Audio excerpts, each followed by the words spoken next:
going on YouTube? It's your boy Dan, aka aDrive. I bring you guys our Week 4 team builder here for the St. Louis Rampardos, taking on the Pittsburgh Pirattatas in our showdown here. Now, if you missed last week's matchup, we did pick up a W over Gator and the Florida Gators. A nice 3-0 there on the back of Terrakion. We've got a tough matchup up ahead, and if you can't tell, I am incredibly sick. I am feeling very under the weather. I just got back from St. Louis a few days ago. I got pretty sick from being there and just meeting so many people, and I actually have PAX East this weekend, so I'm trying to recover from that. So kind of bear with me, guys. I'm going to try to get through this team builder as best as I can, but please understand that I feel pretty terrible right now, so we'll do our best.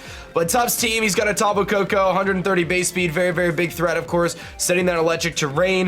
We have to be very careful around that. Could be a physical or special attacker, or mix. He's got the Scissor here. Scissor, very, very big offensive threat, of course, with that priority bullet punch. Could hit really hard, 130 base attack. Hydreigon with 98 base speed, of course. Dropping Dracos and Dark Pulse is hitting very hard. We do have to be very careful around Hydreigon, as it's very difficult to switch in, especially considering it gets great coverage options like Flash Cannon and Fire type moves. Tangrowth and Slowking give him a Regenerator core, of course. Tangrowth being a very bulky, physically defensive Grass type, whereas Slowking kind of maximizes more on the special side of things. Could be Calm Mind variant, but both those Pokemon do get the Regenerator ability, allowing them to heal up after they switch out.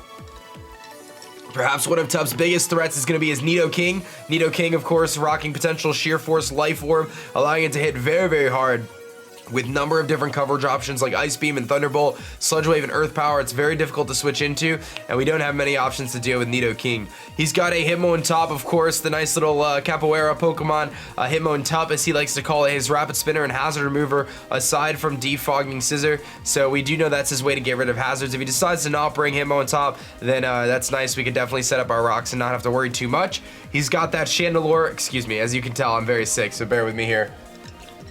He's got that Chandelure, which is a very, very hard-hitting, especially offensive Pokemon with Shadow Ball, Fire-type moves. Could be like a Calm Mind variant as well. Relatively fast at base 80 speed, and it does have the Flash Fire ability too, which can stop our Victini. He's got Blissey, a very big blob there, but Blissey is mostly known for its setup fodder. I'm very familiar with Chansey, but Blissey's a little bit better in some ways, as you can run leftovers on it, but it's very, very bulky. So if he decides to bring it, which I actually don't think he will, because my team is more physically based, it could be very difficult. And he's got the Minior, which obviously can set up and Shell Smash, which could be problematic for our team. It's also one of his only methods to set up Stealth Rocks, as really his only hazard setters on his team are his Nidoking and his Minior. So those are two, and obviously Blissey too, I guess. He's got the Cryogonal too, which is another hazard removing option. 105 base speed, very fast Ice type, but definitely pretty interesting there. So those are the Pokemon that he's got on his team. I'm fully expecting him to bring the Tapu Koko, the Scissor, Hydreigon, and Nidoking. I think those four are very likely to come, especially like a Corkscrew Crash type of Hydreigon, which is a Z-move user. And then otherwise, I think he's probably going to bring the Regenerators, and he might bring like Chandelure or Hitmontop or something like that. But I brought a pretty unconventional team this week, and I'm hoping that it ends up working out for us. So the first Pokemon we're going to be bringing is actually our Gliscor here, Dracula. Earthquake, U-Turn, Roost, Firefang, so a more offensive variant of Dracula. But this thing is still really bulky, and it allows us to take hits from a lot of different things, including his Tapu Koko if he does not have Hidden Power Ice, which I fully expect him to bring. But it gives us a switch into Nidoking too, as we can take his poison type moves. Excuse me. Oh man, guys, I feel terrible. It gives us a switch into his Nidoking as well, guys, because we can take any move like his dual stab. Obviously, Ice Beam destroys us, but we can threaten him out as we outspeed by 1 point, and we can Earthquake him. We've also got the Firefang, which does a hefty chunk to the Scissor, which otherwise really can't do much to us aside from knock off, and I don't really mind getting knocked off because we do have the Toxic Orb. The next Pokemon is going to be our Staraptor here, which is going to be a Jolly Choice Scarf variant. This thing like wrecks his entire team. If I get up Stealth Rocks, we like one-shot Tapu Koko. It's like ridiculous with Double Edge. This thing is very, very scary though. Brave Bird, U-Turn, Double Edge, and Tailwind, of course. Rounding out our lineup. And Tailwind, guys, I'm so sorry. I'm struggling to get through this. I hope you don't mind, but I've already tried this like 7 times. I'm just going to be honest. Brave Bird, U-Turn, Double Edge, Tailwind. I didn't feel the need for Quick Attack because we are Choice Scarf, so it didn't really make a lot of sense. In this situation, if I was banded, I probably would. But I like the Tailwind option as well, especially considering our next Pokemon, which is going to be our Victini. Victini is running a naive nature with Life Orb, Dazzling Gleam, Bolt Strike, Shadow Ball, and V-Create. The beautiful thing is Shadow Ball, I don't have to predict if he brings Slowking and Chandelure. I can click Shadow Ball, and it does enough to both of them that Bolt Strike can finish up the Slowking, and obviously V-Create can beat the Tangrowth and the Scissor. Dazzling Gleam one-shots the Hydreigon. We outspeed it unless he's Scarfed. And V-Create destroys things like Nidoking and stuff as well. So obviously this thing can hit really, really hard, and it's our primary wall breaker this week. Running with the mixed Life Orb set, we've got a lot of speed, enough speed to outspeed max speed Hydreigon. And we've also got a lot of special attack and a lot of physical attack investment. 100 special attack, 164 attack, and that's just to maximize our damage output. Our next Pokemon is going to be our defensive wall here, Venomax, Toxapex, here running Scald, Recover, Haze, Toxic.